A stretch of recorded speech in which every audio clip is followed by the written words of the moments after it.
எல்லாருக்கும் ஹரே கிருஷ்ணா. ஓம் நமோ பகவதே வாசுதேவாய. ஓம் நமோ பகவதே வாசுதேவாய. ஓம் நமோ பகவதே வாசுதேவாய. நாராயணம் நமஸ்கிருத்யம் நரம் சைவ நரோத்தமம் தேவீம் சரஸ்வதிம் வியாசம் ததோ தேவீம்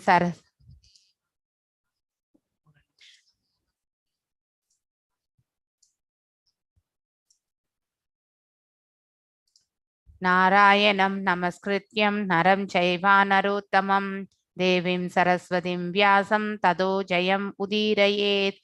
नष्टप्रायेषु बदरेषु नित्यं भागवत सेवयां भगवत्य उत्तमश्लोके भक्तिर्भवति नैष्टिकी। ॐ अज्ञानतिमिरान्धस्य ज्ञानाञ्जनशलाकया चक्षुरुन्मीलितं येन तस्मै श्रीगुरवे नमः।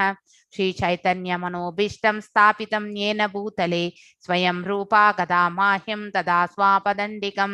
हे कृष्णा करुण सिन्धु दीनबन्धु जगत्पते गोपेशा गोपिका कान्त राधा कान्त नमस्तुते।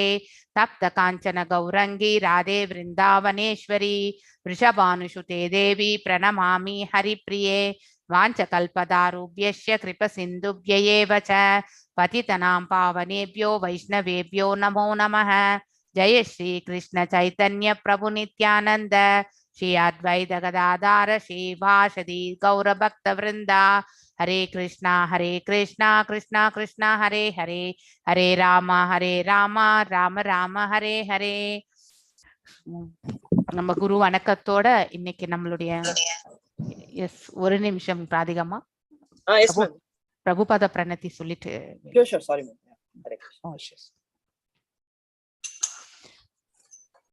हरे कृष्णा माताजी। हरे कृष्णा हरे कृष्णा। नमो विष्णुपदाय कृष्णपृष्ठाय भूतले श्रीमति भक्ति वेदांत स्वामिन् इति नामिने। नमो विष्णुपदाय कृष्णपृष्ठाय भूतले श्रीमति भक्ति वेदांत स्वामिन् इति नामिने। नमस्ते सरस्वती देवी गौरवाणी प्रचारिणे निर्विशेष शून्यवादे पाश्चात्य देशधारिणे।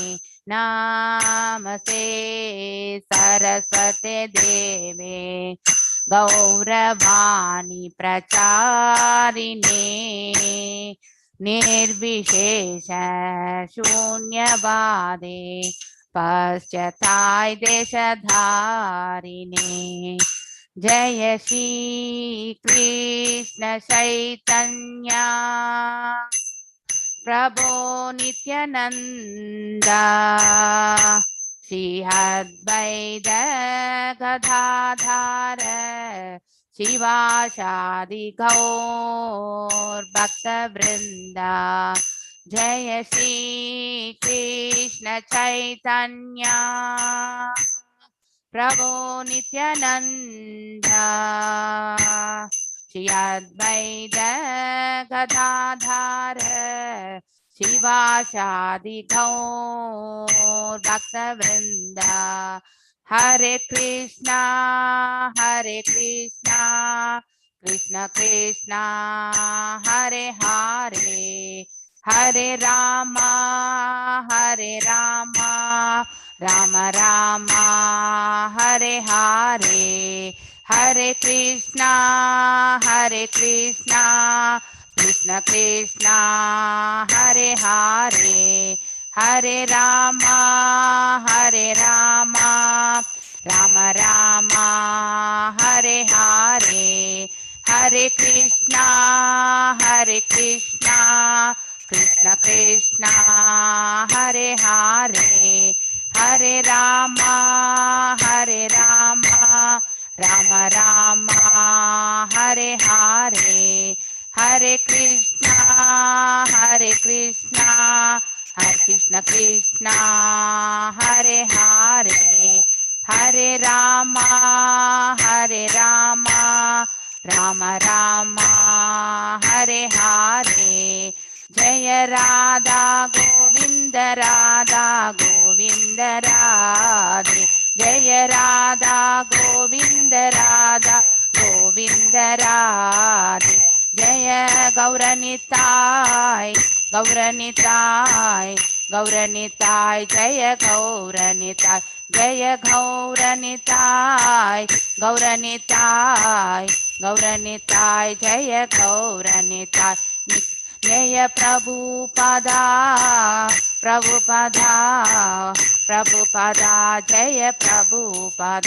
Jaya Prabhupada Jaya Prabhupada Nitya Gaura Haribol Haribol Nitya Gaura Haribol Nitya Gaura Haribol Nitya Gaura Haribol எல்லாருக்கும் ஹரே கிருஷ்ணா. நாம் இன்னைக்கு 28வது ஸ்லோகம் பார்க்க போறோம். அதுக்கு முன்னாடி ஐ திங்க் ராதிகம்மா நீங்க ஷேர் பண்றீங்களா இல்ல நான் போடணுமா? நீங்க போடணும் மேம், இல்லனா நான் ஸ்கிரீன்ல வேணா ஷேர் பண்ண முடியும் நினைக்கிறேன். ஸ்கிரீன்ல தான் ஷேர் பண்ணேன். But அது எனக்கு இல்லையே. I don't have the translation actually. Okay. I have the shloka. Translation I'll put it actually, not an issue. Okay. Thank you. Correct.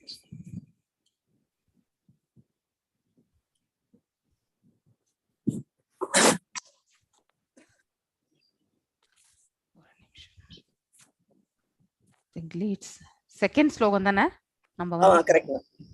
ஒரு நிமிஷம்.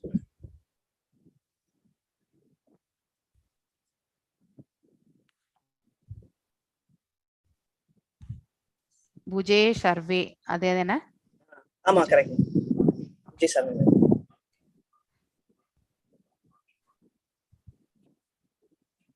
ஓகே. ஒரு நிமிஷம்.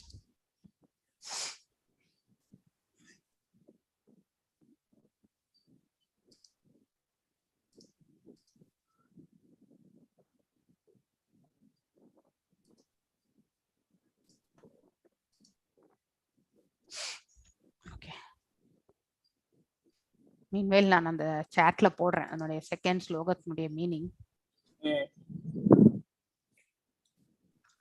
எல்லாரும் ஹரே கிருஷ்ணா பிரபு, ஹரே கிருஷ்ணா. இந்த சாட்ல வந்து I am putting the meaning of the second shloka பாத்துக்கோங்க. தமிழ்ல ஷேர் பண்ணிருக்கேன். இப்போ you will do screen share la? Yes, I'm doing. Sure.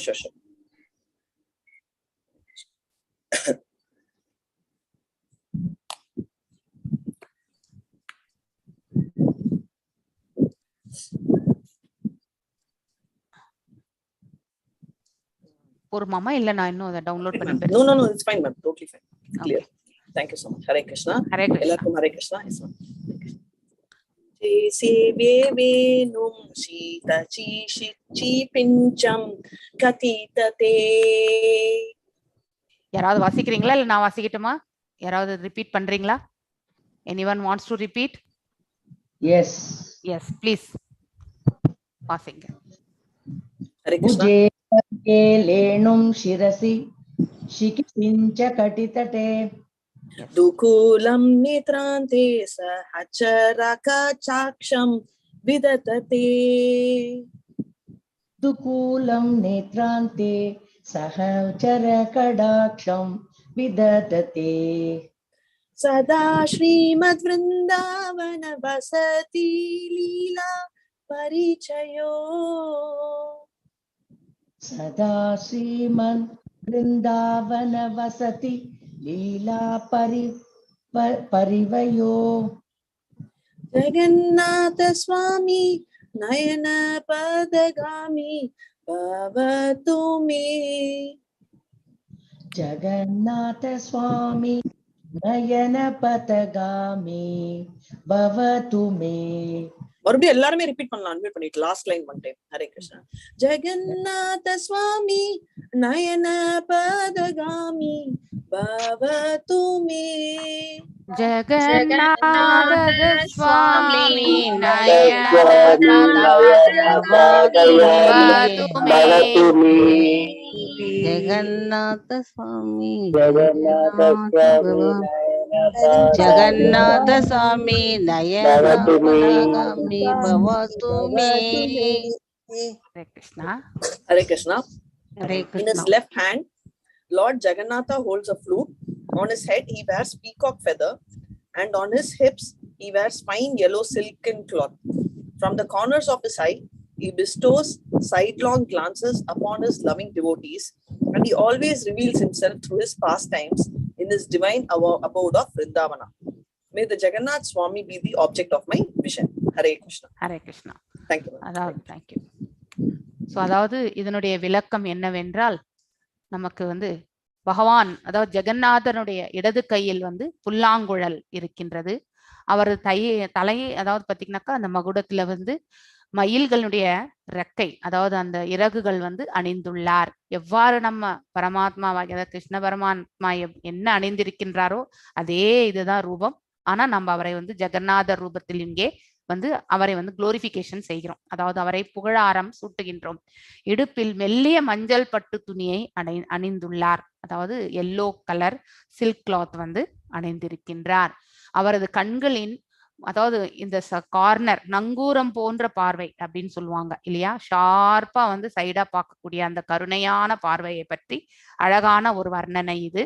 So அவரது கண்களின் மூலைகளில் இருந்து அதாவது கார்னர்ஸ்ல இருந்து பாத்தீங்கன்னாக்கா அவர் தனது அன்பான பக்தர்களின் மீது ஓரக்கண்ணால், அந்த ஓரக்கண்ணு தான் நங்கூரம் போன்ற பார்வையை செலுத்துகின்றார். அந்த ஷார்ப்பான அந்த பார்வையில அவருடைய கருணை தன்னுடைய பக்தர்களுக்கு சென்று சேருகின்றது. மேலும் அவரது தனது தெய்வீக இருப்பிடமான விருந்தாவனத்தில் தனது பொழுதுபோக்குகளின் மூலம் எப்பொழுதும் தன்னை வெளிப்படுத்திக் கொள்கிறார். எஸ், அவருடைய லீலைகள், ரிவீல்ஸ் ஹிம்செல்ஃப். அவருடைய லீலைகள் மூலமாக விருந்தாவனம் என்பது அவருடைய தெய்வீகமான ஸ்தலம். அந்த ஸ்தலத்தில் அவர் எப்பொழுதுமே தன்னுடைய லீலைகளை எப்பவுமே வெளிப்படுத்தி கொண்டே இருக்கின்றார்.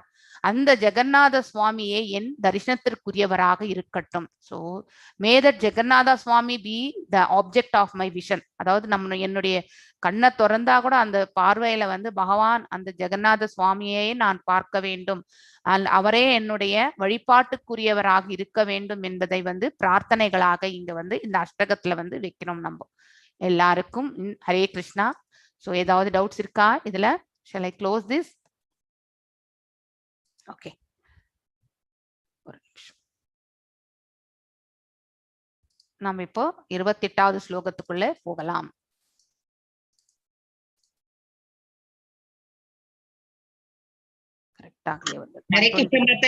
ஹரே கிருஷ்ணா மாதாஜி. ஹரே கிருஷ்ணா.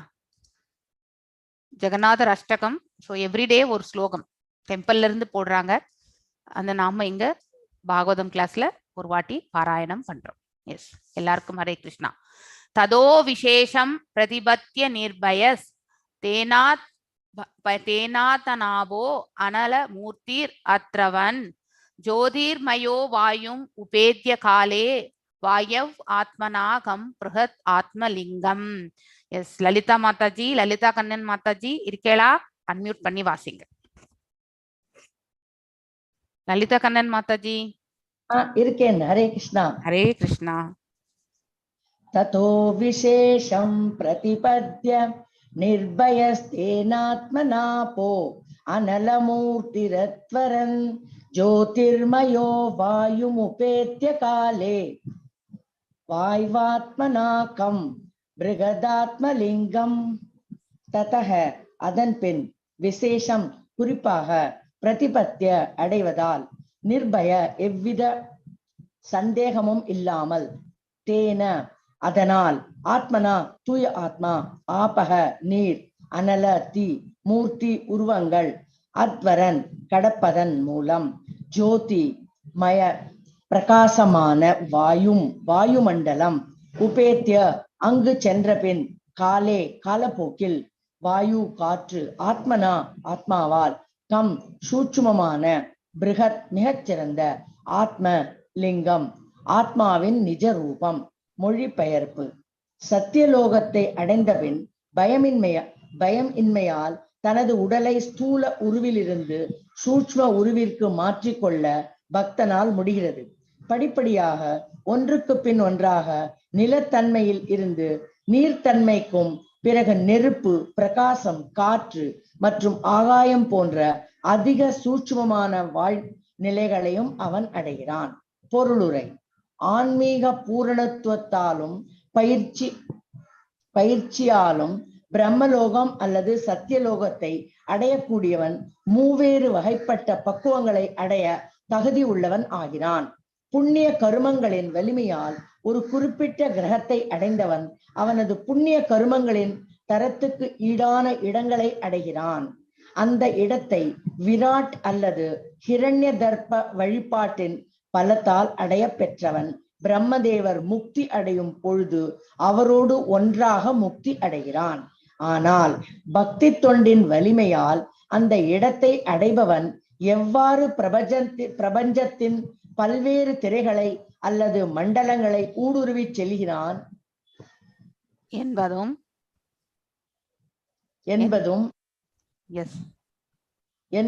இவ்வாறாக பரமன் வாழும் பரிசுத்தமான சூழ்நிலையில் தனது உன்னதமான சொரூபத்தை முடிவில் எவ்வாறு வெளிப்படுத்துகிறான் என்பதும் குறிப்பாக இங்கு அறிவிக்கப்பட்டுள்ளது. ஷீல ஜீவ கோஸ்வாமியின் கருத்துக்கேற்ப எல்லா பிரபஞ்சங்களும் மேலும் கீழுமாக கும்பலாக கூட்டப்பட்டுள்ளன. அவை ஒவ்வொன்றும் தனித்தனியே 7 விதமான அடுக்குகளை அல்லது திரைகளை கொண்டுள்ளன. நீர் மேலோங்கியுள்ள பகுதி 7 திரைகளுக்கு அப்பால் உள்ளது. ஒவ்வொரு திரையும் அதற்கு முந்தியதை விட 10 மடங்கு அதிக விஸ்தாரமானதாகும். அத்தகைய பிரபஞ்சங்கள் அனைத்தையும் தமது சுவாசத்தின் கால அளவுக்குள் படைப்பவரான முழுமுதற் கடவுள் பிரபஞ்ச கூட்டங்களுக்கு மேலே சயனித்தபடி இருக்கிறார். காரண கடலில் உள்ள நீர் பிரபஞ்சத்தை மூடியுள்ள நீரை போல் அல்லாமல் வேறு விதமாக அமைந்துள்ளது. பிரபஞ்சத்தின் மூடியாக அல்லது திரையாக செயல்படும் நீர் பௌதிகமானது. ஆனால் காரண கடலில் உள்ள நீர் ஆன்மீகமானதாகும். அதன் காரணமாக இங்கு குறிப்பிடப்பட்டுள்ள நீர்த்திரை எல்லா ஜீவராசிகளுக்கும் உள்ள பொய் அகங்கார திரையை பொய் அகங்கார திரை என்று கருதப்படுகிறது. மேலும் இங்கு குறிப்பிடப்பட்டுள்ளதை போன்று ஒன்றுக்கு பின் ஒன்றாக ஜடை திரைகளிலிருந்து படிப்படியாக விடுபடும் முறையானது ஸ்தூலமான ஜட உடலின் பொய் அகங்காரங்களில் இருந்து படிப்படியாக முக்தி அடையும் முறை ஆகும். அதன் பின் பகவானுடைய ராஜ்யத்தில் தூய ஆன்மீக உடலை பெறும் வரை சூட்சும உடலோடு உணர்வு தன்னை இணைத்துக் கொள்கிறது. ஜட இயற்கையின் ஒரு பகுதி பகவானால் இயக்கி விடப்பட்ட பின் அது மகத்தத்துவம் என்று அழைக்கப்படுகிறது என்பதை ஸ்ரீல ஸ்ரீதர கோஸ்வாமி உறுதிப்படுத்துகிறார். மகத்தத்துவத்தின் ஒரு சிறு பகுதி பொய் அகங்காரம் என்று அழைக்கப்படுகிறது. அகங்காரத்தின் ஒரு பகுதியே ஓசையின் அதிர்வாக இருக்கிறது. மேலும் ஓசையின் ஒரு பகுதியே காற்று மண்டலமாகும். காற்று மண்டலத்தின் ஒரு பகுதி வடிவங்களாக மாற்றப்படுகிறது. வடிவங்கள் மின்சாரம் அல்லது வெப்பத்தின் சக்தியை உள்ளடக்கியுள்ளன. வெப்பம் பூமியினுடைய நறுமணமான வாசனையை உண்டாக்குகிறது. ஸ்தூலமான பூமி அத்தகைய நறுமணத்திலிருந்து உற்பத்தி செய்யப்படுகிறது. மேலும் இவை அனைத்தும் ஒன்றாக சேர்ந்து பிரபஞ்ச தோற்றம் ஆகிறது. பிரபஞ்ச தோற்றத்தின் குறுக்களவு இருபுறமும் 4 லட்சம் கோடி மைல்களாகும். பிறகு பிரபஞ்ச திரைகள் அடுக்குகள் துவங்குகின்றன. திரையின் முதல் அடுக்கு 80 மில்லியன் மைல்கள் பரப்பளவு கொண்டது என கணக்கிடப்படுகிறது.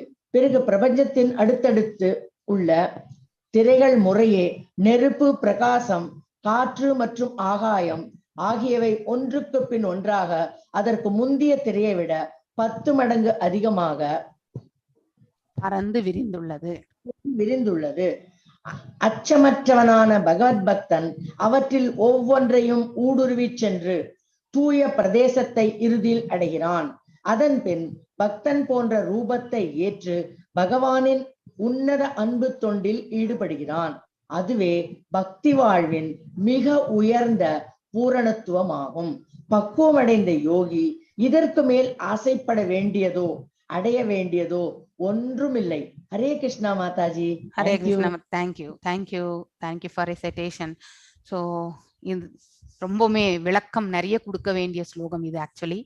ஸோ நம்ம எவ்வாறு ஒவ்வொரு படியாக ஆத்மாவை இந்த உடலை விட்டு செல்லும் பொழுது நம்மளுடைய இந்த ஸ்தூல சூக்ஷ்ம உடலை எல்லாமே நம்ம விட்டு வெறுமனே ஆத்மாவை ஏந்தி செல்லக்கூடிய அந்த பக்குவ நிலை எவ்வாறு அடைகின்றோம் என்று ரொம்ப அழகாக சித்தரிக்கப்பட்டிருக்கின்றது இந்த ஸ்லோகத்துல. ஸோ இந்த சாப்டர்லயே 22வது ஸ்லோகத்துல இருந்து 32வது ஸ்லோகம் வரைக்குமே கிரமமுக்தி அல்லது கிராஜுவல் லிபரேஷன் அப்படின்னு சொல்லுவாங்க. கிரமமுக்தி என்றால் படிப்படியாக நம்ம ப்ரோக்ரஸிவ் லிபரேஷன், ஒவ்வொன்றா நம்ம அதை தாண்டிக்கிட்டு நம்மளுடைய ஸ்தூல சூக்ஷ்ம உடலை நம்ம எவ்வாறு விட்டு செல்கின்றோம். எஸ், நம்ம ஒரு பிக்சர் கூட பார்க்கலாம் இல்லையா? அதாவது உடல் மாதிரியே ஒரு ரூபம் தான் நம்ம இந்த உடலை விட்டு செல்கின்றது என்று. ஸோ அது அந்த உடலை அதுல இருக்கக்கூடிய ஆன்ம ரூபத்தை நாம செப்பரேட் பண்ணிக்கணும். இதையெல்லாம் கடந்து செல்லும் பொழுது வெறுமனே ஆன்ம ரூபத்தை மட்டுமே அடைகின்றோம் என்பதை அதாவது இந்த ராஜ்யத்தில் தூய ஆன்மீக உடலை பெறும் வரை சூக்ஷ்ம உடலோடு உணர்வு தன்னை இணைத்து கொள்கின்றது. அழகாக வர்ணிக்கப்பட்டிருக்கின்றதுங்க இந்த ஸ்லோகம். நல்லாவே நம்ம உன்னிப்பா கவனித்துக் கொள்ள வேண்டும். ததோ விசேஷம் பிரதிபத்திய நிர்பயஷ் தேனாத்மநாபோ அனலமூர்த்தி அத்ரவன் ஜோதிர்மயோ வாயும் உபேத்திய காலே வாயவ் ஆத்மநாகம் புருஹத் ஆத்மலிங்கம். ஆத்மலிங்கம் என்பது ஆத்ம ரூபத்தை பற்றி சொல்வது ஆத்மலிங்கம் என்பது. சோ சத்தியலோகத்தை நேற்றைய பதத்துல வரைக்குமே நம்ம என்ன பார்த்தோம்? ஃபர்ஸ்ட் ஸ்டாப் எங்க போனது ஆக்சுவலி? சோ ஃபர்ஸ்ட் அக்னி தேவனுடைய லோகத்திற்கு சென்றது. அந்த ஆத்மா உயிரை விட்டு, ஒரு யோகியினுடைய உயிர் சகசிராரிலிருந்து பிரிந்து செல்லும் பொழுது, சகசிராரா தான் அது. அந்த சுஷும்ன நாடி என்பதும் சகசிராரா என்பதும் ஒன்றுதான். அந்த சுஷும்ன நாடியிலிருந்து பாத்தீங்கன்னாக்கா வெளியேறக்கூடிய இந்த ஆத்மா பால் வீதியில, அதாவது மில்கி வே அப்படின்னு சொல்லுவாங்க, இந்த அந்த பாதையில செல்லும் பொழுது அது முதலில் தன்னுடைய தேகத்தை பியூரிஃபிகேஷன் செய்து கொள்ளணும் இல்லையா? இந்த பௌதிக உலகத்துல நாம நிறைய பௌதிக செயல்கள்ல தான் ஈடுபட்டிருக்கிறோம். ஆனா நமக்கே தெரிஞ்சோ தெரியாமலோ செய்த பாவங்களுடைய அந்த கலங்கங்கள்ல இருந்து நாம முழுமையாக விலக வேண்டும் என்றால் அக்னி ஸ்நானம் எவ்வாறு செய்கின்றோமோ அது மாதிரி இந்த பியூரிஃபிகேஷன் ஆஃப் அந்த ஆத்ம ரூபத்திற்கும் கிடைக்க வேண்டும். அதனால ஃபர்ஸ்ட் அக்னி, அது வைவஸ்னரவ லோகா, அதுதான் the planet of the deity of fire. அங்கே சென்று கிளின்சிங் ஆல் த டிசையர்ஸ். கொஞ்சம் நஞ்சம் ஏதாவது ஆசைகள் இருந்தா கூட அதையெல்லாம் முழுமையாக நாம பியூரிஃபிகேஷன் இந்த உடலுக்கு ஆகணும். இவ்வளோ தத்துவங்கள் இருக்கின்றது இல்லையா? நம்ம ஏதோ சாதாரண மனிதர்கள் போல பிறக்கின்றோம். என்னென்ன செய்யணுமோ நல்லது கெட்டது எல்லாத்தையுமே செய்திடுறோம். நமக்கு இந்த பௌதிகத்திலேயே நம்ம முழுகி போய் நம்மளதே எல்லாமே போய்விட்டதாக, ஏதாவது ஒன்று ஆயிட்டா நம்ம எல்லாத்தையுமே இழந்து விட்டதாக நம்ம உட்கார்ந்து விடுகின்றோம். ஆனா நம்ம தேகத்துக்குள்ள இருக்கக்கூடிய ஆத்மா ஃபியூச்சர்ல என்ன ஆகும் அப்படிங்கிற அந்த யோசனையே நமக்கு இருக்கிறது கிடையாது. இன்னொன்னு அந்த நாலேஜும் நமக்கு எங்கேயுமே நமக்கு வழங்கவும் இல்லை. சோ அதனால நம்ம இந்த தேகத்துக்கு சம்பந்தப்பட்ட விஷயங்களிலே இந்த பிரபஞ்சத்துல இருக்கிற வரைக்கும் நாம மூழ்கி விடுகின்றோம். ஆனா முதல் ஸ்டெப் அந்த அதாவது அக்னி தேவனுடைய உலகத்திற்கு சென்று அங்கே ஆத்ம சுத்தி என்பது கிடைக்கின்றது. ஃபர்ஸ்ட் இந்த பௌதிகத்திற்கும் இந்த ஆத்மாவுக்கும் சம்பந்தமற்ற நிலையை purification. Next second step Shishumara constellation சொல்லியிருக்காங்க. அதாவது விஷ்ணுவனுடைய நாவல், அதாவது அதாவது பகவானுடைய அந்த நாபியிலிருந்து வரக்கூடியது. த பிவட், 14 லோகங்கள் நம்ம பார்த்திருக்கோம் இல்லையா? த பிவட் ஃபார் அந்த துருவ நட்சத்திரம், அதாவது ஷிரோதாக்ஷி விஷ்ணு அவர்தான் அந்த துருவ நட்சத்திரத்துக்குள்ள இருக்கக்கூடியது. அதையே நம்ம சக்கரமாக, அதாவது அச்சு ஆணியாக உபயோகப்படுத்தி தான் இந்த உலகங்கள் எல்லாம் சுழல்கின்றது என்பதையும் நாம நேத்து பார்த்தோம். So relates to the Lord Hari. அது நம்ம பரம்பொருளை குறிக்கின்றது. செகண்ட் அந்த ஸ்தலம். மூன்றாவது மகர லோகத்திற்கு, அங்கே ரிஷிமுனிகள் இருக்கக்கூடிய லோகத்திற்கு செல்கின்றோம். அதற்கப்புறம் தான் நம்ம வந்து பிரம்ம லோகத்திற்கே போகிறது ஆக்சுவலி. ஸோ ரிஷி முனிகள் பியூரிஃபைட் லைக், அதாவது பிருகுமுனி இவங்கள மாதிரி வந்து பாத்தீங்கன்னாக்கா மகாகல்பம் ஃபார் மகாகல்பம் வரைக்குமே, அதாவது பிரளயம் வர வரைக்குமே இவங்க எல்லாருமே இருப்பாங்க. அப்படிப்பட்ட ரிஷி முனிகள். ஸோ அங்கே என்ன நடக்கின்றது, இந்த 3 உலகங்களும் எரிவதை வந்து காண்கின்றோம். பிரளயம் ஏற்படும் பொழுது அது வரைக்குமே அந்த ஆத்மா அங்க தங்க வேண்டிய ஒரு சுச்சுவேஷன்ஸ். ஸோ அதாவது பியூரிஃபிகேஷன் ப்ராசஸ், யோக நிலையிலிருந்து போகக்கூடியவர்களை வந்து இவ்வாறு நம்ம வர்ணிக்கின்றோம். ஸோ எவ்வாறு அவர்கள் படிப்படியாக முன்னேறுகின்றார்கள் என்பதை நாம காண்கின்றோம். மகர் லோகத்துல cheese the 3 worlds burning in the fire from the mouth of Ananta at the end of the Brahma's life. அதாவது பிரம்மருடைய வாழ்நிலையை வந்து இறுதி கட்டத்துல பார்க்கக்கூடிய பிராப்தத்தை பெறக்கூடிய அந்த ஆத்மாக்கள் வந்து இந்த 3 உலகம் 14 லோகங்களும் அக்னியில வந்து எரிவதை வந்து காண்கிறார்கள். அது யாருடைய வாயிலிருந்து உற்பத்தி ஆகக்கூடிய அக்னி? அனந்தனுடைய வாயிலிருந்து உற்பத்தி ஆகக்கூடிய அக்னி. அனந்தன் எங்கே இருக்கின்றான்? அவன் கீழே இருக்கக்கூடிய லோகத்துல சயனித்து கொண்டிருக்கின்றான். அவன்தான் பேஸ் ஆக்சுவலி. ஸோ அவனுடைய நாவிலிருந்து வரக்கூடிய அந்த அக்னியில வந்து இந்த 7 உலகங்களும் எரிவதை வந்து காண்கின்றான் அந்த யோகி. அதாவது பிரம்மாவுடைய வாழ்நிலை முடியும் பொழுது இந்த இது நடக்கும். ஸோ இது வரைக்கும் தான் நாம நேற்று பார்த்தோம். இப்போ சத்தியலோகத்தை, அதை முடிந்து கொண்டு சத்தியலோகத்தை அடைகின்றான். அங்கே இந்த பிருகு முனிகள் மகர்லோகத்தில் இருக்கக்கூடிய ரிஷிகளுக்கும் முனிகளுக்குமே எங்க வேண்டுமென்னாலும் சஞ்சாரம் செய்யக்கூடிய வாகனம். இங்க நம்ம எல்லாம் பிளைட் வந்து கன்ஸ்ட்ரக்ஷன் பண்ணி டெஸ்ட் பண்ணி தான் நம்ம உபயோகப்படுத்தணும். ஆனா அங்கே வந்து அப்படி கிடையாது இல்லையா? ஸோ அங்கே வந்து ஆகாய விமானம் என்பது அங்கே சர்வசாதாரணமாக அங்கே இருக்கக்கூடிய ஃபெசிலிட்டி எல்லாம் பகவான் அப்படி வழங்கியிருக்கிறார். நமக்கு மேல இருக்கக்கூடிய லோகங்களுடைய ஃபெசிலிட்டிஸ் நம்மளால வந்து எண்ணி பார்க்கவும் முடியாது இல்லையா? அதாவது 430 அதாவது 430 கோடி ஆண்டுகள் வந்து அந்த வாழ்நிலை வந்து குறிக்கின்றது. அதுக்கப்புறம் 15,080 அதுதான் நம்ம நேற்று பார்த்தோம் இல்லையா? 15,480 கோடி ஆண்டுகளையும் நம்ம வந்து இந்த பிரம்மாவனுடைய அந்த லோகத்திற்கு செல்லக்கூடியதையும் நம்ம நேற்று பார்த்தோம். ஸோ இவ்வாறு இத்தனை ஆண்டு காலங்கள் வந்து அங்கே போனா நம்மள மாதிரிதான் அவங்களுக்கு இருக்கும். அதாவது நம்ம எப்படி 100 ஆண்டுகள் இங்க வாழ்றோமோ அதே மாதிரிதான் அவங்களுக்கு. ஆனா நம்ம கால அளவு வச்சு பார்க்கும்பொழுது இத்தனை ஆண்டுகள், அதாவது எர்த்லி இயர்ஸ் வச்சு பார்க்கும்பொழுது அது அத்தனை கோடி ஆண்டுகளாக நம்ம கன்வர்ஷன் பண்ணி அதை வந்து பார்க்கின்றோம். ஸோ அந்த இடத்துக்கு 4th பிரம்மலோகாக்கு நம்ம வந்து செல்கின்றோம். அங்கே செல்வதால் நமக்கு வந்து அதாவது நம்ம சமநோக்கு நிலை என்பதை வந்து பூரணமாக அறியக்கூடிய நிலை. சுக துக்கங்களை வந்தாலுமே அதை வந்து அந்த நிலையிலிருந்து வெளிப்பட்ட தன்மை, நோ லெமெண்டேஷன், ஓல்டேஜ், ஃபியர், டெத் எதுவுமே கிடையாது, எதுவுமே இருக்காது. அந்த இடத்துக்கு செல்லும் பொழுது feels compassion for the suffering நான் டிவோட்டீஸ். அங்கே சென்ற பிறகு நாம் எல்லாருமே இந்த பௌதிகத்தில் இருக்கவங்களுடைய அதாவது கலங்கங்களை நினைத்து நம்ம வந்து கவலைப்பட ஆரம்பிக்கின்றோம் இல்லையா? நாம இவ்வளவு அதாவது சிரமங்கள் பட்டு, அதாவது பக்தியில வந்து முன்னேறி இத்தனை பாதைகளை வந்து நம்ம கடந்து வந்துட்டு இருக்கோம் இல்லையா?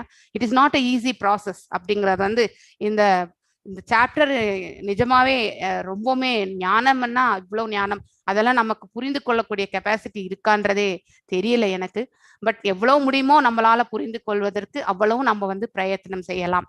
ஸோ சத்தியலோகம் எனப்படும் அக்கிரகத்தில் துக்கமோ மூப்போ அல்லது மரணமோ கிடையாது அந்த இடத்துக்கு சென்ற பிறகு. ஏன்னா தெர் இஸ் நோ லெமெண்டேஷன். எல்லாத்தையுமே நம்ம வந்து பியூரிஃபை பண்ணிக்கிறோம், ஆசைகளை எல்லாம் துறந்து இருக்கின்றோம், பௌதிக கலங்கங்களிலிருந்து விடுபட்டு இருக்கின்றோம்.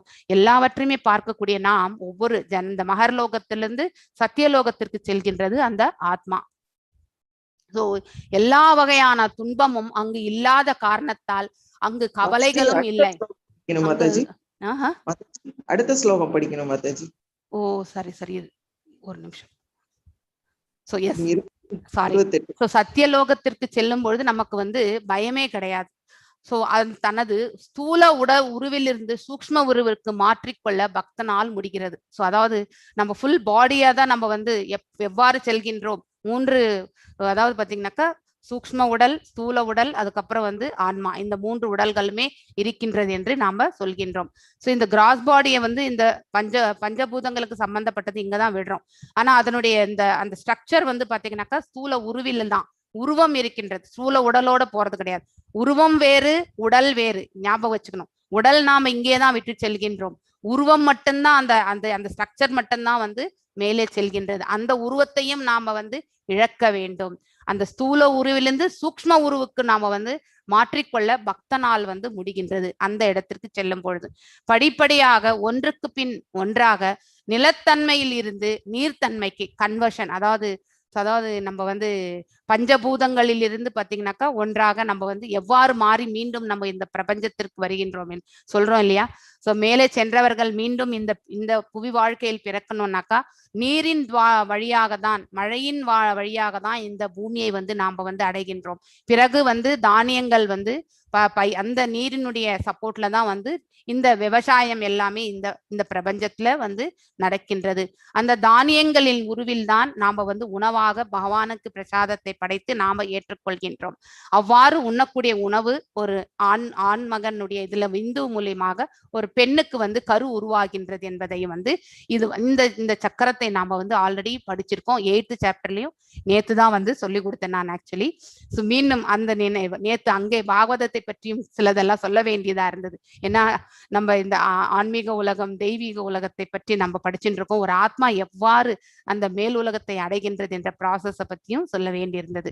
ஸோ இந்த சாப்டர்ல சத்தியலோகத்தை அடைந்தவன் அவனுடைய ஸ்தூல, அதாவது இந்த கிராஸ் பாடி ஸ்ட்ரக்சர் வந்து அந்த ஸ்ட்ரக்சரோட தான் மேலே போகின்றான். அதை வந்து சூக்ஷ்ம உருவத்திற்கு மாற்றுகின்றான். சோ அந்த மாற்றக்கூடிய படலம் அங்கே நடக்கின்றது.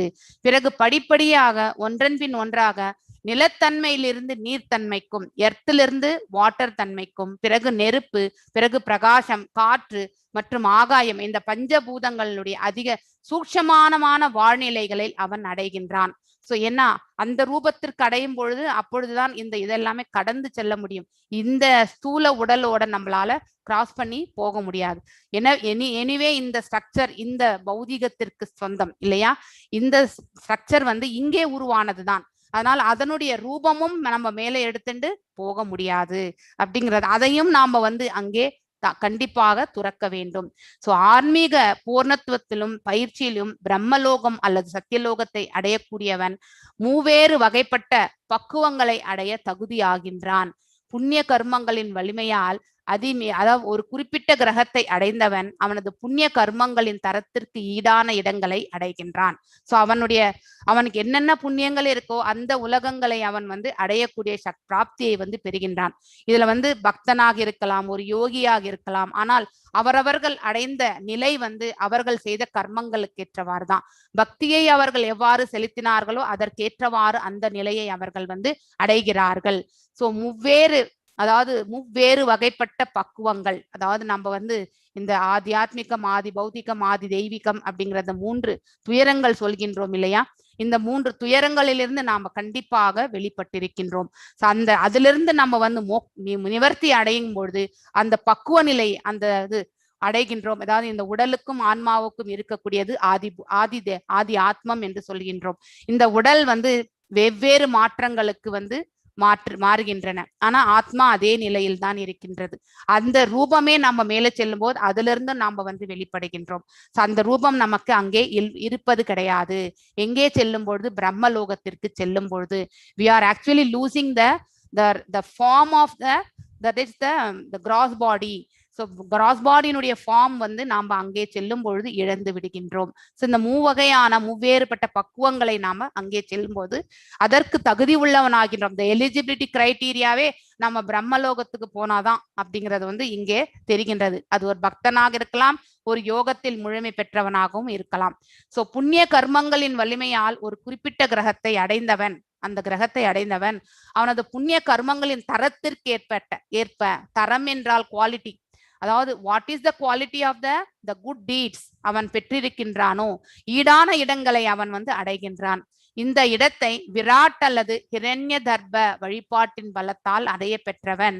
அதாவது ஃபர்ஸ்ட் ஒரு யோகியா இருக்கிறவங்க கூட நம்மளுடைய தியான பயிற்சிகள் எல்லாமே விராட் ரூபத்திலிருந்து செய்து அந்த பக்குவ நிலையை அடையும் போது பகவானுடைய 4 கைகளுடைய அந்த பரமாத்மா ரூபத்தை வந்து உணர்ந்து அதுக்கப்புறம் தான் 2 கைகளுடைய ரூபத்தைக்கே நம்ம செல்கின்றோம். படிப்படியாக தான் நம்மளுடைய பக்குவ நிலை வந்து அடைகின்றது என்று முன்ன இருந்த ஸ்லோகங்கள் எல்லாம் நம்ம வாசிச்சிருக்கோம். ஆனால் பக்தி தொண்டின் வலிமையால் அந்த இடத்தை அடைபவன் எவ்வாறு பிரபஞ்சத்தின் பல்வேறு திளைகள் அல்லது மண்டலங்கள் ஊடுருவி செல்கின்றான் என்பதும், இவ்வாறாக பரமன் வாழும் பரிசுத்தமான சூழ்நிலையில் தனது உன்னதமான சொரூபத்தை முடிவில் எவ்வாறு வெளிப்படுத்துகிறான் என்பதும் குறிப்பாக இங்கு அறிவிக்கப்பட்டுள்ளது. அதாவது பக்தி தொண்டில் ஒருவன் நிலை பெறுகின்றான். அப்படிப்பட்டவன் அந்த பக்தி தொண்டினுடைய வலிமை, அதாவது அவன் செய்த பக்தி சேவையினுடைய பலம், அந்த பலத்தை அந்த இடத்தை அடைபவன், பகவானுடைய இடத்தை அடைபவன் எவ்வாறு இந்த பிரபஞ்சம், நாம வாழ்ந்துட்டு இருக்கக்கூடிய இந்த பிரபஞ்சம் எண்ணற்ற திரைகள், அதாவது லேயர்ஸ் இல்லையா, பஞ்சபூதங்களானது 7 லேயர்களை நம்ம பார்த்திருக்கோம். அதாவது மனசு, அதுக்கப்புறம் ஃபால்ஸ் ஈகோ, இந்த 7மே கலந்தது இந்த பௌதீக பண்புகளால் அந்த லேயர்ஸ் எல்லாமே அவுட்டர் வேர்ல்டு கவரப்பட்டிருக்கின்றது. அந்த திரைகளை அல்லது மண்டலங்களை ஊடுருவி அந்த லேயர்ஸ் எல்லாத்தையுமே கடந்துதான் அவன் செல்ல வேண்டும் இல்லையா. பிரம்ம லோகத்திலிருந்து வெளியே போனானாக்கா அந்த லேயர்ஸை கடந்துதான் அப்புறம் விரஜாரிவரை தாண்டிதான் அவன் வைகுண்டத்தை அடைய முடியும். வைகுண்டமோ கோலோகமோ எங்க செல்ல வேண்டும் என்றாலும், அட்லீஸ்ட் மியூட் பண்ணுங்க, சப்தம் வருது. சோ எவ்வாறு பிரபஞ்சத்தின் பல்வேறு திரைகள் மண்டலங்களை ஊடுருவி செல்கின்றான். சோ பிரம்மலோகத்துல நெக்ஸ்ட் ஸ்டெப் அதுதான். சோ இவ்வாறாக பரமன் வாழும் பரிசுத்தமான சூழ்நிலை, பகவான் எங்கே வாழ்ந்து கொண்டிருக்கின்றார்? மேலிருக்கக்கூடிய ஆன்மீக உலகங்களில் வாழ்ந்து கொண்டிருக்கிறார். அவருடைய விரிவங்கங்கள் எண்ணற்றவை. அவர் அதாவது கிருஷ்ண பரமாத்மாவாகவும், அது பலராம், அது எல்லாமே அந்த கோலோக விருந்தாவனம், அதுக்கப்புறம் ராமர் என்று அயோத்தி, அதே மாதிரி நம்ம வைகுண்டங்கள்ல எண்ணற்ற வைகுண்டங்கள், அந்த எண்ணற்ற வைகுண்டங்கள்ல ஒவ்வொரு ரூபத்தையும் நாம அங்க காண முடியும். ஸோ இவ்வாறு நாராயணனாக, அதுக்கப்புறம் மகாவிஷ்ணுவாக, அதே மாதிரி செகண்ட் எக்ஸ்பான்ஷன்ஸ் இருக்கிறது எல்லாமே அங்க நாம காண்கின்றோம். ஸோ அந்த சூழ்நிலையில் தனது உன்னதமான ரூபத்தை, அதாவது அவனுடைய ஆன்ம ரூபத்தை சொரூபத்தை முடிவில் எவ்வாறு வெளிப்படுத்துகின்றான், how he is able to demonstrate அங்க அப்படிங்கிறத குறிப்பாக இந்த ஸ்லோகத்தின் மூலமாக அழகாக விளக்கப்பட்டிருக்கின்றது.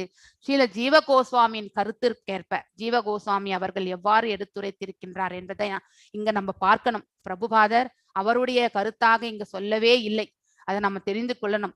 சோ அவருடைய குருமார்கள் அவர்கள் என்ன சொல்லிவிட்டு போனார்களோ அதை இங்கே நமக்கெல்லாம் எடுத்து வழங்கணும்ன்றதா அவருடைய பொருளுரையில அழகாக சொல்கின்றார். ஸ்ரீல ஜீவ கோஸ்வாமியின் கருத்திற்கேற்ப எல்லா பிரபஞ்சங்களும் மேலும் கீழுமாக கும்பலாக கூட்டப்பட்டுள்ளன. அதாவது அந்த கெலஸ்ட்ரல் அந்த கான்ஸ்டலேஷன்ஸ் எல்லாமே பாத்தீங்கன்னாக்கா மேலையும் கீழையும் இருக்கு. அதாவது அந்த ஆக்சஸ், அதனுடைய சுழற்சிகள் எல்லாமே ஆல்ரெடி பகவானுடைய அவர் தான் தாங்கிட்டு இருக்கார். எல்லாமே அவருடைய பார்வையில தான் நடந்து கொண்டிருக்கின்றது. அவரால் தான் இதெல்லாம் இயங்கிக் கொண்டிருக்கின்றது ஒரு பர்டிகுலர் இதுலன்றதை நாம் தெரிந்து கொள்ளணும். அல்லது அவை ஒவ்வொன்றும் தனித்தனியே 7 விதமான அடுக்குகளை அல்லது திரைகளை கொண்டுள்ளன. ஒவ்வொரு அண்டமும் நம்ம இந்த 7th சாப்டர் ஸ்லோகத்துல வரும் இல்லையா, அதாவது நூலில் முத்துக்கள் கோர்க்கப்பட்டது போல அனைத்தும் நானே என்னில் இருக்கின்றன என்று பகவான் சொல்வார். He is only holding everything அப்படிங்கிறது. சோ ஒவ்வொரு அண்டத்துக்குள்ளேயும் 14 லோகங்களும் உண்டு. அங்கே கார்போதயாட்சி விஷ்ணுனுடைய நாபிலிருந்து கமலத்திலிருந்து பிரம்மர் தோன்றுவார். அவருடைய லோகம் பிரம்மலோகம், டாப் மோஸ்ட் லோகம். ஹி இஸ் த ஹையஸ்ட் ஜீவாத்மா. அதுக்கப்புறம் இந்த 14 லோகங்களும் ஒவ்வொரு அண்டத்திலுமே உண்டு. ஆனா பிரம்மாவுடைய நம்பர் ஆஃப் அதாவது தலைகள் வச்சுதான் ஒவ்வொரு அண்டத்திலுமே டிஃபரன்சியேஷன். நமக்கு சதுர்முகி பிரம்மா, அதே மாதிரி எல்லா உலகங்களையுமே சதுர்முகி பிரம்மா கிடையாது. ஸோ அதுல மல்டிப்ளிகேஷன்ஸ் ஆஃப் அதாவது 4 மடங்கு, அதாவது பாத்தீங்கன்னாக்கா அந்த மல்டிப்ளிகேஷன்ஸ்ல தான் இது நடக்கிறது. ஸோ ஒவ்வொரு இதுலயுமே அது மாதிரி பார்க்கும் பொழுது நம்ம எண்ணற்ற கோடியில் 10,000 20,000 கோடிகள் தலையுடைய பிரம்மாக்களும் உண்டு. பகவானுடைய படைப்புல அத்தனை அண்டங்கள் கான்ஸ்டலேஷன்ஸ் எல்லாத்தையுமே அவர் படைக்கின்றார். எல்லாமே தன்னுடைய அந்த இதுல அதாவது energy of the energy of Hari, அதாவது பகவானுடைய ஆற்றலால் அது அந்தந்த இடங்களில் அது நிலைத்து நிற்கின்றது. பகவான் தான் அதை இயக்கி கொண்டே இருக்கின்றார். the position has been taken care by the பரமாத்மா அப்படிங்கறது நாம தெரிந்து கொள்ளணும். சோ ஒவ்வொரு அண்டத்துக்குமே இந்த மாதிரி பஞ்சபூதங்கள், அதுக்கப்புறம் அகங்காரம் மற்றும் என்னதுன்னாக்கா இந்த மனது, இந்த 7மே அந்த அண்டத்தினுடைய அவுட்டர் லேயர்ஸா இருக்கிறது. அதற்கு முந்தைய 10 மடங்கு அதிக விஸ்தாரமானது. ஒவ்வொரு திரையுமே, அதாவது இந்த எக்ஸ்பான்ஷன்ஸ், அத ஃபர்ஸ்ட் லேயர் பாத்தீங்கன்னாக்கா இங்க கொடுத்துருக்காங்க. அதாவது கீழே எங்க கொடுத்துருக்காங்க, அதனுடைய வேல்யூன்னு கொடுத்துருக்காங்களே. More people to see. Okay. Okay வரும். அந்த விஸ்தாரத்தை வந்து இந்த லென்த் டயாமீட்டர்னு சொல்லுவோம் இல்லையா, வட்டத்திற்கு எப்படி ஒரு டயாமீட்டர்னு சொல்லுவாங்க இல்லையா, அந்த வட்டம் வந்து ஒரு ஃபார் எக்ஸாம்பிள் ஒரு 10 மில்லி, அதாவது சார் 10 மில்லியன் இது வந்தாக்கா இருந்தாக்கா அதை விட வந்து இன்னொரு 10 மடங்கு தான் நெக்ஸ்ட் லேயர், அதை விட 10 மடங்கு இன்னொரு நெக்ஸ்ட் லேயர். அதாவது எக்ஸ்பான்ஷன்ஸ் அப்படியே வந்து அந்த 7 லேயர்ஸும் வந்து அந்த டயாமீட்டர் வந்து இன்க்ரீஸ் பண்ணிட்டே போகும். ஸோ அதுதான் நம்ம இங்க தெரிஞ்சுக்கணும். 7 திரைகளும் அப்பால் உள்ளது. ஒவ்வொரு திரையும் அதற்கு முந்தையத்தை விட 10 மடங்கு அதிக விஸ்தாரமானதாகும். ஸோ அந்த பக்கம் அப்படின்னா இந்த பக்கம் 5 இந்த பக்கம் 5 இல்லையா, டயாமீட்டர் பொழுது கலந்ததுதான் 10. அதனால வந்து இந்த பக்கம் 5 அந்த பக்கம் 5 அந்த திக்னஸ் வந்து நம்ம வந்து பார்க்கணும். அத்தகைய பிரபஞ்சங்கள் அனைத்தும் தமது சுவாசத்தின் கால அளவுக்குள் படைப்பவரான முழுமுதற் கடவுள் இல்லையா. பகவான் அதாவது காரணோதயாட்சி விஷ்ணு அவருடைய சுவாசத்திலிருந்தும் அவருடைய உடல் நாளங்கங்கள் இருந்தான் வந்து இந்த அண்டங்களே படைக்கப்படுகின்றன. அப்படின்னா அந்த சுவாசத்தினுடைய பவர் எவ்வளவு இருக்கும் இல்லையா, சுவாசத்திற்கே அவ்வளவு பவர் இந்த அண்டங்களை படைக்கும் பொழுது நம்ம பார்க்கணும். இதெல்லாம் இவ்வளவு ஆற்றல்களை படைத்தவர் பகவானுடைய ஆற்றலை வந்து நம்மளால விவரிக்கவே முடியாது. பிரபஞ்ச கூட்டங்களில் மேலே சயனித்தபடி இருக்கின்றார் பகவான், அங்கே படுத்துட்டு இருக்கார் காரணா கடல்ல. அதுக்கப்புறம் காரணா கடலில் உள்ள நீர் நம்ம இருக்கக்கூடிய நீர் மாதிரி கிடையாது, அதோட அதை நம்ம வந்து சம்பந்தப்படுது. அதனாலதான் மில்கி வே அப்படின்னு சொல்லுவாங்க, அதாவது பிரஜா ரிவர் என்று சொல்வார்கள். பிரபஞ்சத்தில் மூடியுள்ள நீரை போல் அல்லாமல் வேறு விதமாக அமைந்துள்ளது. சோ பிரபஞ்சத்தின் மூடியாக அல்லது திரையாக செயற்படும் நீர் பௌதீகமானது. இங்க இருக்கக்கூடியது எல்லாமே வந்து பௌதீகம்தான். ஆனா அந்த அவுட்டர் கவர் முடிஞ்ச பிறகு அதுக்கப்புறம் செல்லக்கூடிய அந்த விரஜா ரிவருடைய நீர் வந்து, அதாவது காரணக்கடல் நீர் நம்மளுடைய நீர் மாதிரி கிடையாது, இங்க இருக்கக்கூடிய நீர் மாதிரி கிடையாது. ஆனால் காரண கடலில் உள்ள நீர் ஆன்மீகமானது. அதன் காரணமாக அங்கு குறிப்பிட்டுள்ள நீர்த்திரை எல்லா ஜீவராசிகளுக்கும் உள்ள பொய் அகங்கார திரை என்று கருதப்படுகின்றது. அதாவது நம்ம எல்லாருக்குமே வந்து நம்ம ஃபால்ஸ் ஈகோ என்பது லாஸ்ட் லேயர் நம்ம சொல்றோம் இல்லையா, அது வந்து நம்ம எவ்வாறு என்றால் நம்ம இந்த பௌதிகத்திலிருந்து செப்பரேட் பண்ணணும்னு ஆன்மீகம் வந்து அந்த லாஸ்ட் லேயர் தான் நம்ம வந்து ஃபால்ஸ் ஈகோ. நீங்க அந்த இதுல போய் பாத்தீங்கன்னா கோலோக சார்ட்ல பாத்தீங்கன்னா நல்லா தெரியும், the last layer will be the false ego. So that is the separation between the material and the spiritual. அது நமக்கு வந்து தெரியறதாங்க. ஆனா அந்த பக்கம் இருக்கக்கூடிய அந்த ரிவர் வந்து பாத்தீங்கன்னாக்கா ஆன்மீகமானது அப்படிங்கிறது வந்து அழகாக சித்தரிக்கப்பட்டிருக்கின்றது. இங்கு குறிப்பிட்டுள்ள நீர்த்திரை எல்லா ஜீவராசிகளுக்கும் உள்ள பொய் அகங்கார திரை என்று கருதப்படுகின்றது. அவ்வளவுதான். இட் இஸ் அன் அசம்ஷன், நமக்கு தெரியறது. ஆனா உண்மையிலே அது வந்து ஆன்மீகத்தன்மை வாய்ந்தது. மேலும் இங்கு குறிப்பிடப்பட்டுள்ளதை போன்று ஒன்றுக்கு பின் ஒன்றாக ஜடத்திரைகளில் படிப்படியாக விடுபடும் முறையானது ஸ்தூலமான ஜட உடலின் பொய் அகங்காரங்களில் இருந்து படிப்படியாக முக்தி அடையும் முறையாகும். சோ ஒவ்வொரு லேயர்ல இருந்தும் நம்ம வந்து கிராஸ் பண்ணிட்டு போகக்கூடிய இந்த ஆத்மாவுடைய பிரயாணம் எப்படி இருக்குன்றத வந்து இந்த ஸ்லோகங்கள்ல இருந்து நம்ம பாக்குறோம். இவ்வளவு எல்லாத்தையுமே நம்ம கடந்துதான் அதுக்கப்புறம் தான் வைகுண்டத்துக்கே போக முடியும் இல்லையா. சோ நம்ம இத்தனை பியூரிபிகேஷன் வந்து நம்ம பார்க்கின்றோம். சோ ஆனா பக்தனுக்கு ஈஸியா அமைக்கப்பட்டு விடும், பகவான் வந்து டைரக்டா அழைச்சிக்குவார். ஆனா யோகிகள் வந்து இந்த மாதிரியான நிலையில தான் கடந்து செல்லணும். ரொம்ப கஷ்டமான ப்ராசஸ் இது இல்லையா. உடலின் பொய் அகங்காரங்களிலிருந்து படிப்படியாக நமக்கு இருக்கக்கூடிய அகங்காரத்தன்மை இருக்கு இல்லையா.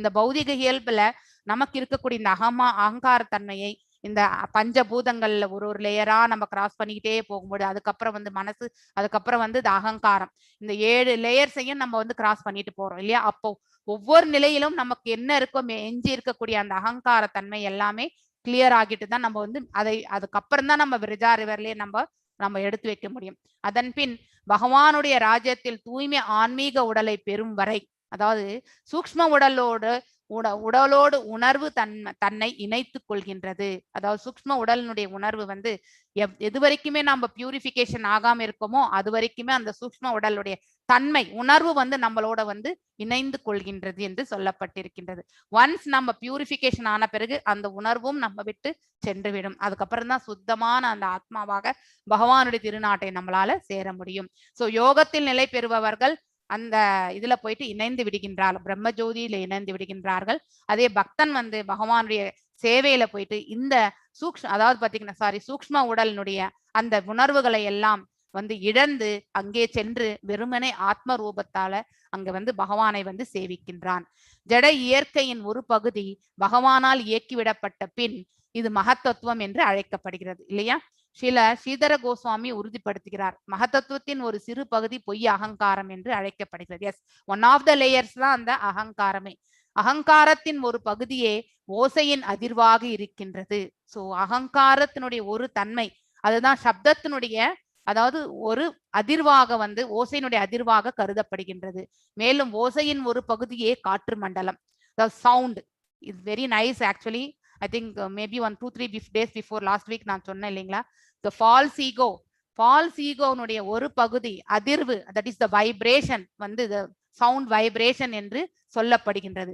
அந்த sound vibration மேலும் ஓசையினுடைய ஒரு பகுதி தான் இந்த காற்று மண்டலம், அதாவது மேல இருக்கக்கூடிய இந்த ஈத்தர் என்று சொல்லக்கூடிய ஆகாயம், நம்ம இந்த மண்டலம்.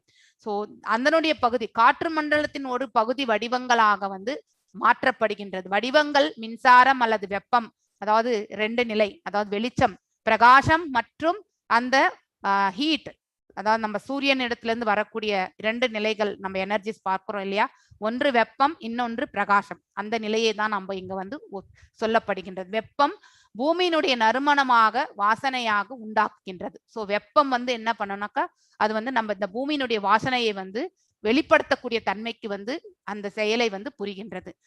தட் ஒன்லி கிரியேட்ஸ் அப்படிங்கிறது வந்து இங்கே சொல்லப்பட்டிருக்கின்றது.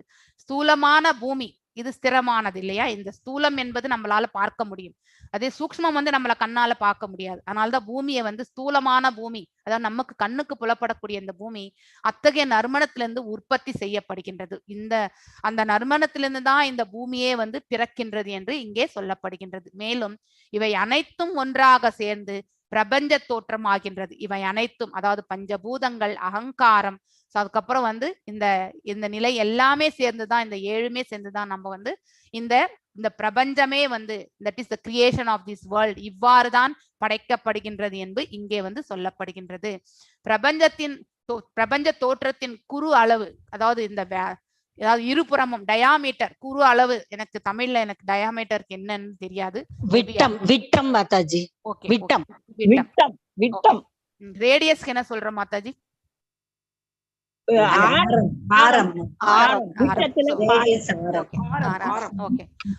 பிரபஞ்ச தோற்றத்தினுடைய குறுக்கு அளவு, அதாவது பாத்தீங்கன்னா கிராஸ் டைமென்ஷனல் ஆக்சுவலி இல்லையா, குறுக்கு அளவுன்னா கிராஸ். சோ குறுக்கு அளவுனாக்க இந்த பக்கம் அந்த பக்கம் இருபுறம், அதாவது இந்த எட்ஜ் அந்த எட்ஜ், அதாவது நமக்கு கூட போல்ஸ் இருக்கு இல்லையா, 4 அதாவது துருவங்கள் அப்படின்னு சொல்றோம் இல்லையா, அந்த மாதிரி வந்து ஒரு 2 துருவங்களுக்கு மத்தியில இருக்கக்கூடிய, அதாவது எட்ஜஸ், அதுக்கு வந்து நம்ம வந்து குறு அளவு. இந்த தோற்றத்துல 4 லட்சம் கோடி மைல்கள் ஆகும் சொல்லியிருக்காங்க. சோ அதே மாதிரிதான் பிறகு பிரபஞ்ச திரைகள் அடுக்குகள் பாத்தீங்கன்னாக்கா ஒவ்வொன்றுமே வந்து திரை முதல் அடுக்கு வந்து 80 மில்லியன் மைல்கள். So double. அப்படியே வந்து 4 லட்சம் வந்து பாத்தீங்கன்னாக்கா அடுக்கு வந்து 80 மில்லியன் மைல்கள் வரவுக்கு பரப்பளவு கொண்டது. அதான் மேத்தமெட்டிக்கல் தான் இது கால்குலேஷன். இதை விட 10 மடங்கு அப்படியே நம்ம வந்து பண்ணிக்கிட்டே போறோம் நம்ம வந்து. சோ லாஸ்டா இருக்கக்கூடியது வந்து அந்த 80 மில்லியன் மைல்கள் அளவு பரப்பளவு கொண்டது என்று கணக்கிடப்படுகின்றது. சோ இதெல்லாமே மேத்தமெட்டிக்கல், the ஸ்பேஸ் கால்குலேஷன் வச்சு இங்க சொல்லப்பட்டிருக்கின்றது. பிறகு பிரபஞ்சத்தின் அடுத்து உள்ள திரைகள் முறையே நெருப்பு. ஃபர்ஸ்ட் வந்து நம்ம வந்து அந்த கோலோகா சார்ட் எடுத்தா கூட நல்லா தான் இருக்கும். ஒரு நிமிஷம் இருங்க, ஸோ தட் நீங்க அதை புரிஞ்சுக்கிறதுக்கு இன்னும் ஈஸியா இருக்கும். Let me open that Goloka chart. இது நம்ம தலைக்கு மேல போற மாதிரி உங்களுக்கு தெரியலாம், பட் யூ ஷுட் நோ இது எவ்வாறு இந்த கோலோகா சார்ட் வந்து படைக்கப்பட்டிருக்கு. இதை வந்து கிரியேட் பண்ணணும்னா சேலம் ISKCON அவங்க தான் செய்தது இல்லையா இது. ஸோ ஒரு நிமிஷம், கோலோகா சார்ட். Yes.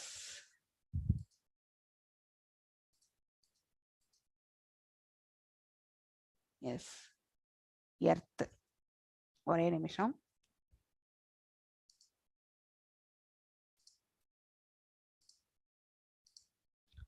ஸோ நீங்க இங்க பார்க்கக்கூடிய இந்த லேயர்ஸ் இதுதான் நம்ம இது வரைக்கும் பேசிட்டு இருந்ததே இந்த லேயர்ஸ் தான்.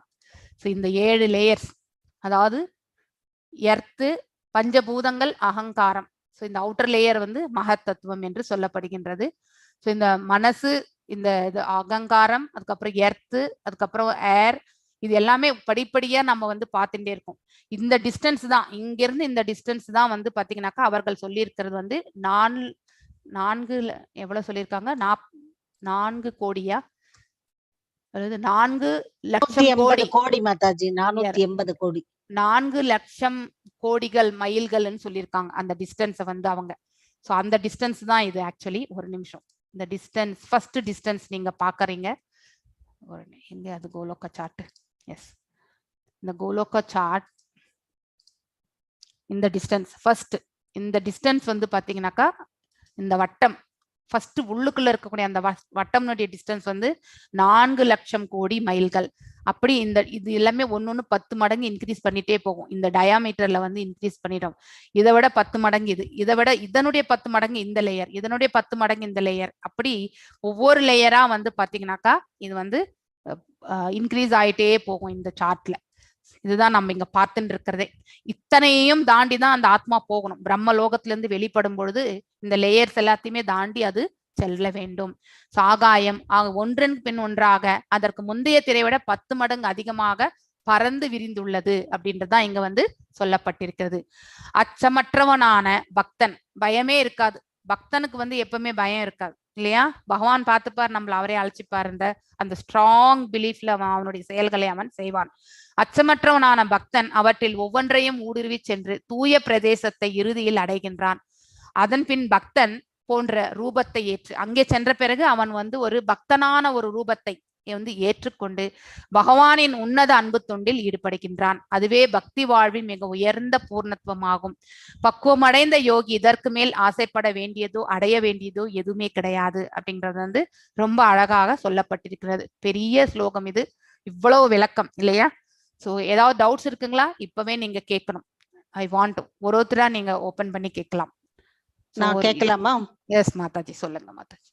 வந்து இப்ப யோகி, ஞானி, பக்தன், எஸ், இவங்க மூணும் தான் இப்படி கடந்து போக முடியுமா? ஒரு சாதாரண பாமரன் வந்து இப்படி என்ன அவனுக்கு இந்த மாதிரி கடந்து போகக்கூடிய ஒரு நிலைமை இருக்கா? பாமரன் வந்து பக்தி செய்யலன்னா அவன் மீண்டும் இந்த உலகத்துல பெருக்குவான் Mataji. he has to come back இல்லையா? பக்தன் என்பது பிரத்யேகமா எல்லாருமே ஒரு நிலையை நாம கடக்கும் பொழுதுதான் நம்ம வைகுண்டத்துக்கே போக முடியும். பக்தர் அற்றவர்கள் வந்து வைகுண்டம் செல்ல முடியாது. இது 100% உத்தரவாதம் ஆக்சுவலி. சோ என்னை மட்டும் நினைப்பவர்கள் என்னுடைய உலகத்திற்கு அடைகின்றார்கள் என்று பகவான் வந்து பகவத்கீதையில நிறைய இடத்துல சொல்லிட்டே இருக்கார் இல்லையா? இல்லைன்னா அவன் எப்பொழுதுமே இந்த மிருத்யுலோகத்துல வந்து, அதாவது மிருத்யுலோகம் அசாஸ்வதமான இந்த சாஸ்வதமற்ற இந்த நிலையை இந்த உடல்ல வந்து இந்த உலகுல வந்து மீண்டும் மீண்டும் அவன் வந்து பிறவி எடுக்க வேண்டியதுதான் அவருடைய கர்மங்களுக்கு ஏற்றவாறு. அதனால வந்து பக்தியில போறவங்களும் சரி, ஞானத்தில் நிலை பெறுபவர்களும் சரி, நிஷ்காம கர்ம யோகத்தில் வந்து நிறைவு பெற்று செல்பவர்களும் சரி, அவர்கள் இறுதியில ஞானியும் அதே மாதிரி கர்ம யோகியும் வந்து பக்தியில வந்து நிறைவடையணும். அப்பதான் அவங்க வந்து இந்த நிலையை போக முடியும். Yes, there is a condition applied. ஆனா அவர்கள் அந்த பக்தியில வரும்பொழுது அவர்கள் எந்த நிலையில வந்து பகவானை சேவிக்கிறார்களோ அந்த நிலையை அவர்கள் வந்து அடைகிறார்கள். சோ உருவமற்ற தன்மை மட்டும்தான் அப்படின்னு ஞானியோ கர்மியோ நினைச்சா அவங்க பிரம்ம ஜோதியில போய் கலந்துருவாங்க. இதையெல்லாம் தாண்டிதான் போய் அந்த எஃப்ளுஜன்ஸ்ல போய் கலப்பாங்க. பக்தன் வந்து எஃப்ளுஜன்ஸ்ல கலக்க மாட்டான். அவன் வைகுண்டமோ கோலோகமோ அங்க செல்கின்றான். the destiny is given. Okay, அப்போ அவ்வளவு சிறப்புன்னு தெரியுது. பக்தி செய்யறதுதான் மிக சிறப்புன்னு தெரியுது. எஸ் மாதாஜி, கடைசி வரையில யோகி, அந்த யோகிக்கு மட்டும்தான் அந்த லாஸ்ட் ஸ்டேஜ் வரைக்குமா? அதுக்கு யோகி என்பது இங்க வந்து யோகி என்பது ஜெனரிக் வேர்ட் மாதாஜி. அது பக்தனுக்கும் அப்ளை உண்டு, அதே மாதிரி வந்து ஞானிக்கும் பொது இல்ல. எல்லாருக்குமே பக்தியில் யார் வந்து நிலை பெறுகின்றார்களோ அவர்களை வந்து காமனான ஒரு இதுவா பக்குவம் அடைந்த யோகி அப்படின்னா பக்தியில் நிலை பெற்ற யோகி என்று அர்த்தம். சோ அவன் பக்தனாகவும் இருக்கலாம் இல்லையா? அவன் வந்து எஸ், இதற்கு மேல் ஆசைப்பட வேண்டியது ஏதாவது இருக்கா? கண்டிப்பா கிடையாது. ஹையஸ்டா நம்ம ஆசைப்பட்டு இருக்கோம் எல்லாரும் நம்ம வைகுண்டத்துக்கு போகலாம் அப்படின்ற இல்லையா? அப்படிங்கிற ஆசை நமக்கு இருக்கு இல்லையா? ஆனா இது எல்லாத்தையுமே கடந்து போகணும் இல்லையா? பயம். அப்ப நமக்கு எவ்வளவு ஸ்ட்ராங்கான ஹிருதயம் இருக்கணும் இப்போ இல்லையா? சோ பக்தியில வந்து நல்ல ஸ்ட்ராங்கா நிக்கணும். நம்ம வந்து அதுல எந்த டீவியேஷனுமே இருக்கக்கூடாது. எஸ், பகவான் என்னை ரட்சிப்பார், அவர் என்னை அழைச்சிக்குவார் அப்படிங்கிற அந்த ஸ்ட்ராங்கான பிலீஃபோட பக்தி மட்டும் நம்ம அவர்கிட்ட செய்யணும். அவ்வளவுதான். அது செய்தா அவரே வந்து இந்த பாதையெல்லாம் ஈஸியா கடந்து போகிறதுக்கான மார்க்கத்தை அவரே கொடுப்பார். அப்படி அந்த கான்பிடன்ஸ் வந்து நம்ம வந்து வளர்த்துக்கணும். அங்கே சென்றாலும் பகவானுக்கு இதே அவரை பற்றியான, அதாவது அது அவரை வந்து அதாவது ஸ்ரவணம், கீர்த்தனம், ஸ்மரணம் அங்கே சென்றாலும் இதேதான் நம்ம செய்ய போறோம். Same thing. அசோசியேஷன், அவ்வளவுதான். அங்கேயும் நிறைய பக்தர்கள் இருப்பாங்க, அவங்களோட வந்து நம்ம வந்து இணைந்து அங்கேயும் பகவானுக்கு பக்தி சேவையை நம்ம செய்வோம். சோ இது எவ்வாறு இந்த ப்ராசஸ் வந்து 22nd ஸ்லோகத்துல இருந்து 30th ஸ்லோ 32 இன்னும் இருக்கு, இன்னும் கொஞ்சம் நம்ம we can see the many part. Okay, Hare Krishna Mataji. Yes, Ashtanga yogi வந்து பக்தி யோகத்துல இருந்துதான் பக்குவம் அடைந்த யோகி. எஸ் எஸ் எஸ் பக்தி இல்லைன்னா அவன் மீண்டும் திரும்பி இந்த உலகத்துக்கு வருவான். when a person is doing only yogic practices and then he is believing அது மட்டும்தான் போது, பக்தி இல்லாம இருக்கும்பொழுது பகவானுடைய ரூபம் வந்து ரூபத்தை பற்றி உணராமல் பக்தியற்று வெறுமனே அந்த வறண்ட இதுல இருக்கும்போது மீண்டும் யோகத்தில் நிறைவடையாத யோகியாக மீண்டும் அவன் இந்த பிரபஞ்சத்திற்கு திரும்பி வருவான். அது 100%. அது நம்ம பகவத்கீதையிலயும் நம்ம படிச்சிருக்கோம். ஆனா அந்த when he culminates in bhakti, then only he will get elevated அப்படிங்கறது வந்து நாம தெரிந்து கொள்ளணும். Any doubts? ஏதாவது டவுட்ஸ் இருக்கா? இது நல்லா புரிஞ்சுக்கணும் நீங்க. அதுக்கப்புறம் எஸ் இந்த ப்ராசஸ் எப்படி நடக்கிறதுன்ட்டு கண்டிப்பா நீங்க புரிந்து கொள்ளணும். இந்த சாப்டர் அப்ப ஜட உலகத்திலயும் ரொம்ப பக்தியோட இருக்கணும், மேல போனாலும் அத்தனை இதையும் கடக்கணும், அதுக்கப்புறம் போய் பகவான் இடத்துல நம்ம பக்தி அங்கேயும் போய் பக்தி செஞ்சாதான் அப்படியே நிம்மதியா இருக்கலாம். நீங்க எங்க இருந்தாலுமே பக்தி செய்யணும் மாதாஜி. மிச்சம் எல்லாத்தையுமே நீங்க விட்டுருங்க. இதெல்லாம் நீங்க இந்த ப்ராசஸ்ன்றத வந்து சொல்லப்பட்டிருக்கின்றது. நாம இந்த ப்ராசஸ பத்தி நம்ம வந்து நினைக்கவே வேண்டாம், தேவையில்லை. நீங்க வந்து பக்தி செய்யுங்க, பகவான் ஸ்மரணை தான். பகவான் நமக்கு என்ன கொடுக்கணுமோ அதை கொடுப்பார் இல்லையா? அதுதான் நம்ம வந்து இவர் கூட சொல்லுவார் இல்லையா, நம்ம சைத்தன்ய மகாபிரபு கூட நாத சிக்ஷாஷ்டகத்துல நாஜனம் நாதனம் நா சுந்தரி சொல்வார். அதுக்கப்புறம் ஜென்மாந்திரமும் வந்து பாத்தீங்கன்னாக்கா நான் உன்னுடைய சேவை மட்டும்தான், எனக்கு இந்த இக உலகத்துல நான் பிறந்தாலும் கூட நான் உனக்கு பக்தி செய்யக்கூடிய பிராப்தத்தை மட்டும் எனக்கு வழங்குன்னு சொல்லியிருக்கார் இல்லையா? சோ நம்ம எங்க போகணும்ன்றத பத்தி நம்ம யோசிக்கவே வேண்டாம், அது அவர் கையில கொடுத்துருவோமே. நம்ம வெறும் பக்தியில ஸ்திரமா இருக்கணும் மட்டும்தான் நம்ம பிரார்த்தனை வைக்கணும். அவ்வாறு அந்த பிரார்த்தனைகள் வந்து செய்யும் பொழுது, நம்ம பகவானை சேவிக்கும் பொழுது தைரியம் எல்லாவற்றிலுமே நம்ம வந்து முன்னேறி செல்லக்கூடிய மார்க்கத்தை வந்து பகவானே கொடுப்பார். ஸோ அந்த கான்பிடன்ஸ் மட்டும் நம்ம என்னைக்குமே மனசுல வச்சுக்கணும். எஸ், நெக்ஸ்ட் யார் வாசிக்கிறீங்கன்னு நான் சொல்றேன். சோ யார் வாசிக்கணும்னு விரும்புறேன்? இன்னைக்கு புஷ்பா மாதாஜிக்கும் பிரேமா மாதாஜிக்கும் இல்ல, உங்க 2 பேரை தவிர்த்து நான் வேற யாரும் பரவாயில்ல. ஓகே, சோ வேற யார் வாசிக்கிறீங்க? அட்லீஸ்ட் அன்மியூட் பண்ணி பேசணும். ஜெயக்குமாரி வாசிக்கிறேன் மாதாஜி. படிக்கிறேன்னு சொன்னாங்க மாதாஜி. ஜானகிராமன். ஓகே, ஜானகிராமன் பிரபு வாசிங்க நீங்க. கிரானேன கந்தம் ரசனேன வைரசம் ரூபம் ச திருஷ்டயா ஸ்வசனம் வைஷவஹ ஸ்ரோத்ரேன சோபேத்ய நபோ குணத்வம் பிராணேன சாகுதீம் உபைதி யோகிஹி. எஸ், வாசிங்க பிரபு 29th ஸ்லோகம். எஸ், அன்மியூட் பண்ணி வாசிங்க பிரபு. இல்ல போல இருக்கு மாதாஜி.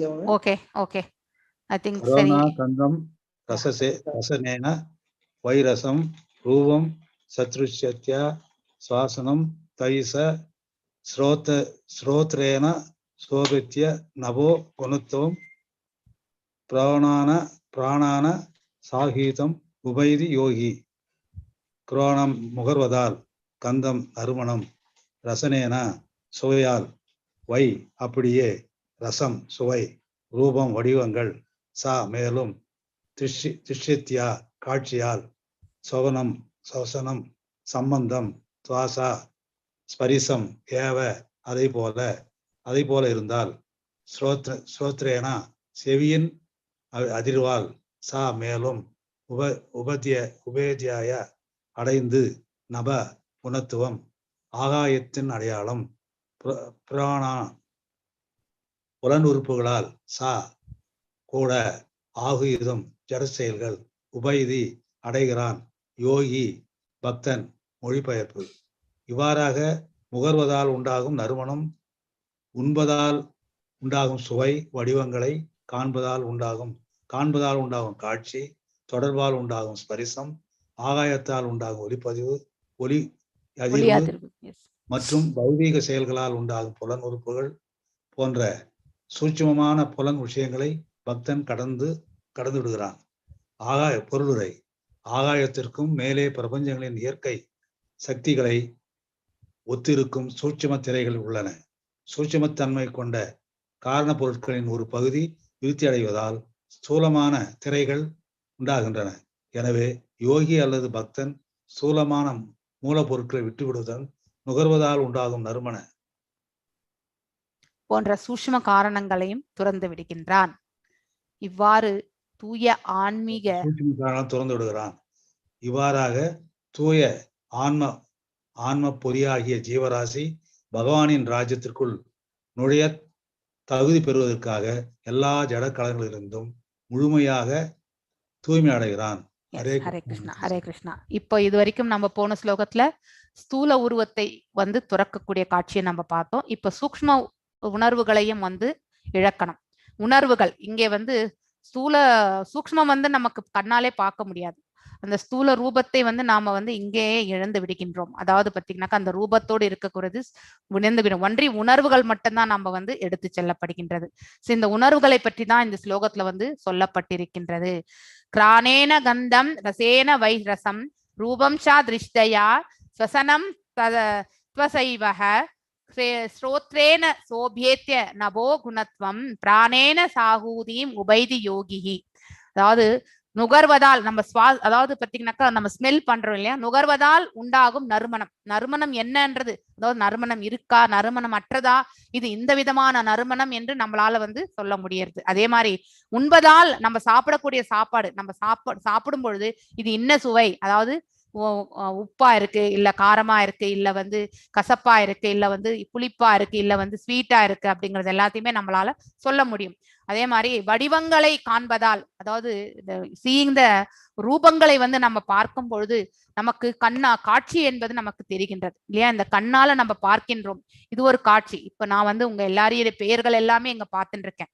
சோ இந்த காட்சி அது எல்லாமே சூக்ஷ்மத்திற்கு சம்பந்தப்பட்டது. தொடர்பால் உண்டாகும் ஸ்பரிசம், அதாவது தொடுவதால், கையால் நம்ம தொடுகின்றோம், அதனால உண்டாகக்கூடியது நம்மளால டச், வார்மத் என்பது கண்ணால, டச் என்பது டச் பண்ணும்போது நம்ம அந்த ஸ்பர்ஷம் என்பது நம்மளால உணர முடிகின்றது.